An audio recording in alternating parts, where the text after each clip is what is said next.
Kitab 1 Raja-Raja. Ketika Ahab memberitahukan kepada Isabel segala yang dilakukan Elia, dan perihal Elia membunuh semua nabi itu dengan pedang, maka Isabel menyuruh seorang suruhan mengatakan kepada Elia, "Beginilah kiranya para Allah menghukum aku.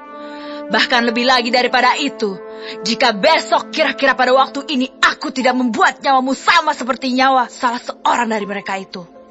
Maka takutlah ia, lalu bangkit dan pergi menyelamatkan nyawanya. Dan setelah sampai ke Beersheba, yang termasuk wilayah Yehuda, ia meninggalkan bujangnya di sana.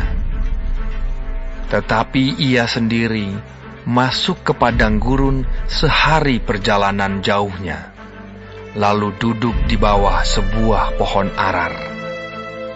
Kemudian ia ingin mati, katanya,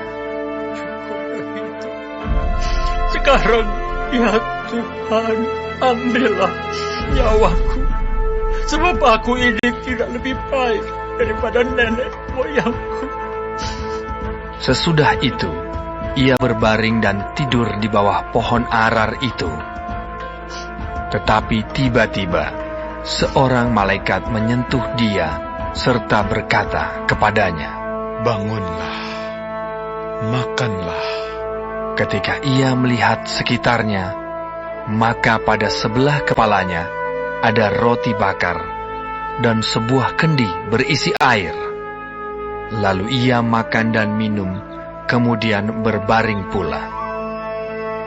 Tetapi malaikat Tuhan datang untuk kedua kalinya dan menyentuh dia serta berkata, "Bangunlah, makanlah, sebab kalau tidak, perjalananmu nanti terlalu jauh bagimu."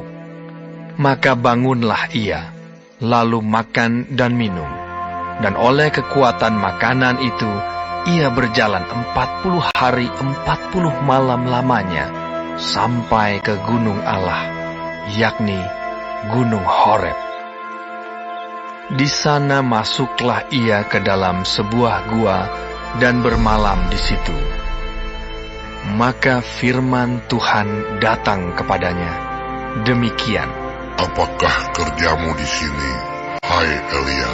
Jawabnya, "Aku bekerja segiat-giatnya bagi Tuhan, Allah semesta alam. Karena orang Israel meninggalkan perjanjian-Mu, meruntuhkan mezbah-mezbah-Mu, dan membunuh nabi-nabi-Mu dengan pedang. Hanya aku seorang dirilah yang masih hidup, dan mereka ingin mencabut nyawaku." lalu firman-Nya, "Keluarlah dan berdiri di atas gunung itu di hadapan Tuhan." Maka Tuhan lalu, angin besar dan kuat, yang membelah gunung-gunung dan memecahkan bukit-bukit batu, mendahului Tuhan. Tetapi tidak ada Tuhan dalam angin itu. Dan sesudah angin itu, datanglah gempa. Tetapi tidak ada Tuhan dalam gempa itu. Dan sesudah gempa itu, datanglah api. Tetapi tidak ada Tuhan dalam api itu. Dan sesudah api itu, datanglah bunyi angin sepoi-sepoi basah. Segera sesudah Elia mendengarnya, ia menyelubungi mukanya dengan jubahnya, lalu pergi keluar dan berdiri di pintu gua itu. Maka datanglah suara kepadanya yang berbunyi, "Apakah kerjamu di sini, hai Elia?" Jawabnya, "Aku bekerja segiat-giatnya bagi Tuhan, Allah semesta alam. Karena orang Israel meninggalkan perjanjian-Mu, meruntuhkan mezbah-mezbah-Mu, dan membunuh nabi-nabi-Mu dengan pedang. Hanya aku seorang dirilah yang masih hidup, dan mereka ingin mencabut nyawaku." firman Tuhan kepadanya, "Pergilah Kembalilah ke jalanmu, melalui padang gurun ke Damsyik. Dan setelah engkau sampai, engkau harus mengurapi Hazael menjadi raja atas Aram.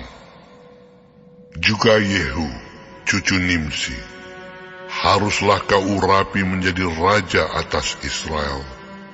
Dan Elisa bin Safat dari Abel Mehola, harus kau urapi menjadi nabi menggantikan engkau. Maka siapa yang terluput dari pedang Hazael akan dibunuh oleh Yehu. Dan siapa yang terluput dari pedang Yehu akan dibunuh oleh Elisa. Tetapi aku akan meninggalkan 7.000 orang di Israel, yakni semua orang yang tidak sujud menyembah Baal, dan yang mulutnya tidak mencium dia. Setelah Elia pergi dari sana, ia bertemu dengan Elisa bin Safat yang sedang membajak dengan 12 pasang lembu, sedang ia sendiri mengemudikan yang ke-12. Ketika Elia lalu dari dekatnya, ia melemparkan jubahnya kepadanya. Lalu Elisa meninggalkan lembu itu dan berlari mengikuti Elia. Katanya, "Biarkanlah aku mencium ayahku dan ibuku dahulu, lalu aku akan mengikuti engkau."